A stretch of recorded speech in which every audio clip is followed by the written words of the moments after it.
అబ్బా ఇంత ఎండలల్లో పిల్లలు స్కూల్కి పోతుంటే ప్రాణమంతా కలకల అనిపిస్తుందండి. కానీ తప్పదు కదా, 10th ఎగ్జామ్స్ కదా వీళ్ళకి ఇప్పుడే ఉంటుంది. ఇంకా నా సంగతి పక్కకి పెడితే లక్ష్మి అయితే పిల్లల్ని స్కూల్ దగ్గర తోలి గిరగిర తిరుక్కుంటూ వచ్చి కూర్చుందండి. పాపం ఎండకి ఇంటికి పోలేక అట్లునే అనమాట ఎండలు. ఇంకా మా అత్తయ్యకి అయితే మాత్రం బోర్ కొడుతుందంట. నేను కొన్ని పల్లీలు వలుస్తానని పల్లీలు అయితే పోసుకుంది. సరే అత్తయ్య కొన్ని పోసుకో, ఎక్కువ పోసుకో, మాకు మళ్ళీ వలవలేవని చెప్పిన.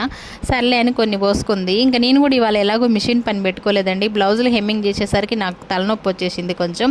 అందుకే సాయంత్రం గుట్టొచ్చులే అని ఆగానమాట. ఇంకా నేను కూడా ఒక చెయ్యి వేసా, ఒక చెయ్యి కాదు 2 చేతులు వేసా. మాకు పల్లీలు 2 చేతులతో ఒలవడం బాగా అలవాటండి. ఫాస్ట్గా అవుతాయి. ఇలా అయితే ఒలిసినట్టు కూడా అనిపించదు. ఎప్పుడు చూసినా పల్లీలే ఒలుస్తారు వీళ్ళు అనుకోమాకండి. ఏం చేయాలి, మా బావ ఒకేసారి పల్లీలు ఎక్కువ తెచ్చిపెట్టిండు.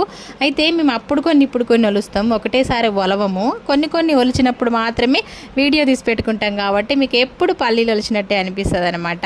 ఎందుకంటే టిఫిన్లోకి పిల్లలకి పల్లి పట్టీలు ప్రతిదానికి ఎక్కువ పల్లీలు యూజ్ చేస్తాం కదా, అందుకోసం ఇంట్లో పల్లీలు అయితే ఒలిచి పెట్టుకుని స్టాక్ ఉంచుకుంటామండి మేమైతే. ఓకే నా ఫ్రెండ్స్, అందరు లంచ్ కంప్లీట్ అయిందా? మరి నాదైతే ఇంకా కాలేదండి. మా ఇంట్లో అందరు తినేసారు, ఇంకా నేను కూడా తినాలి. వీడియోని ఇస్తే లైక్ అబ్బా.